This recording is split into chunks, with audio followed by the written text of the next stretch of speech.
Hi guys, it's Vic here.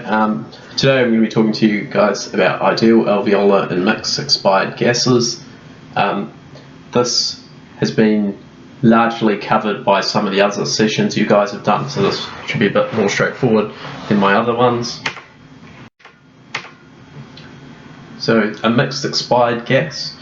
This is defined as the gas that is sampled at the mouth during exhalation and it is a mixture of gas from throughout the lungs, including the dead space, the alveoli, with a variable VQ match. And ideal alveolar gas, and this is defined as the uniform composition of gas that would exist in all alveoli for a given total respiratory exchange if all alveoli had identical ventilation perfusion ratios and achieved perfect equilibrium with the blood leaving the pulmonary capillaries.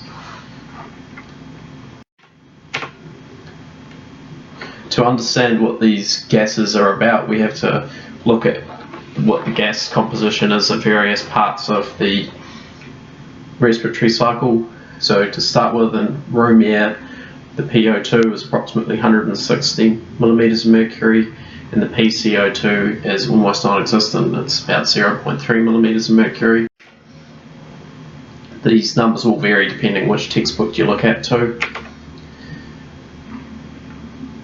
Arterial values from blood gas sampling suggest that oxygen is around 90 to 100 millimeters of mercury and carbon dioxide is around 35 to 45 millimeters of mercury. These values are at rest.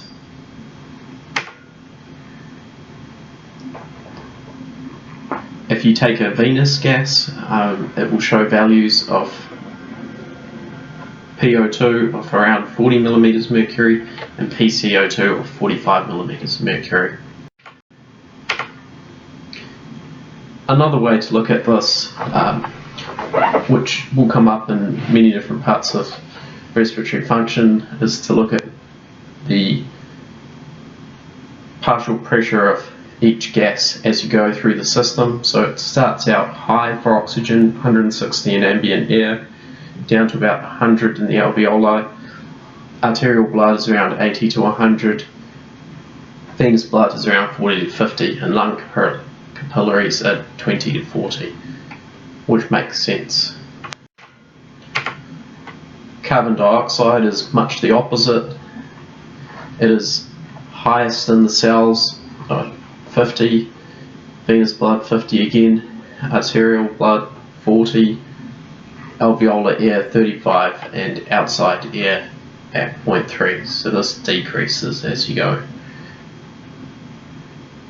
out of the body. So what about alveolar gases then? The easiest way to think about this is to think about VQ mismatching, which I believe someone has already discussed.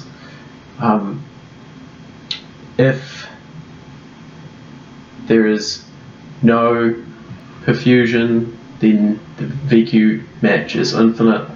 If perfusion and ventilation are perfectly balanced, it is 1, and if there is no ventilation but normal perfusion, then this will be 0.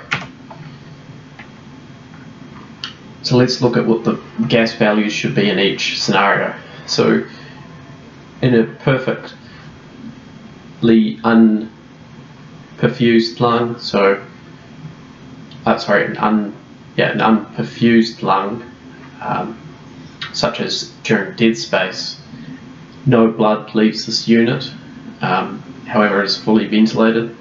So as the VQ approaches infinity, the PaO2 will approach the PaO2 you'd find in the atmosphere, and again the PaCO2 will approach the PaCO2 of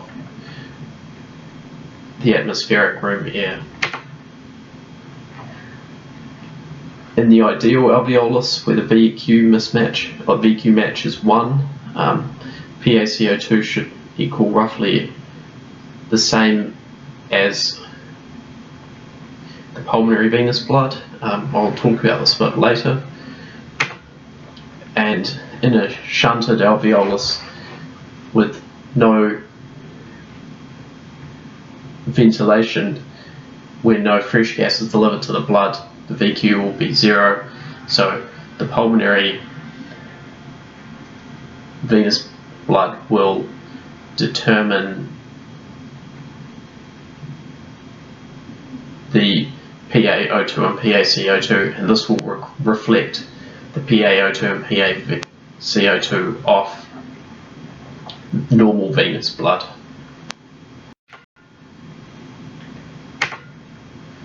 So the equation that determines this, the alveolar gas equation, which again I believe has just been discussed, has the following values, and it's related to partial pressure of oxygen in the alveolus, the fraction of inspired oxygen, the atmospheric pressure, the saturated water vapor pressure, the arterial partial pressure of carbon dioxide, and the respiratory exchange ratio.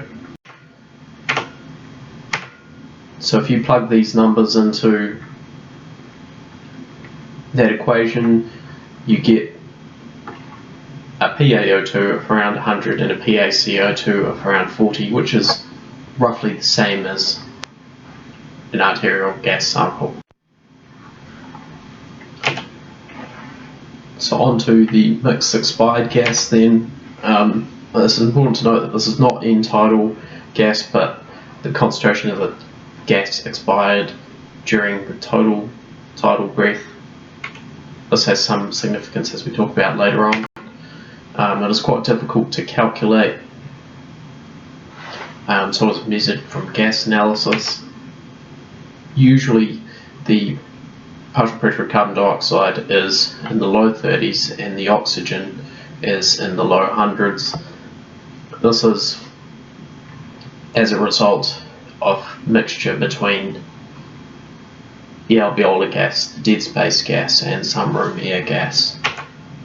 The carbon dioxide is lower than you'd think for an end-tidal gas, as it's diluted by other gases from the dead space. A good way to think of mixed expired gases, unlike the alveolar gas, which is where a VQ matches of 1, the dead space and the shunted areas are also included. So this will wildly vary based on underlying lung function and lung pathology. So in conclusion, a good way to think about alveolar ideal gas and mixed expired gas is to think about VQ mismatch. Think about a shunted situation, a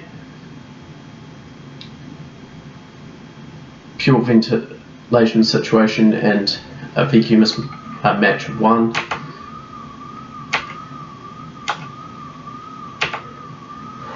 When the VQ are matched, this is the ideal alveolar gas, and when you combine the total of all the alveoli and area of the lung, you end up with a mixed expired gas. Thanks guys.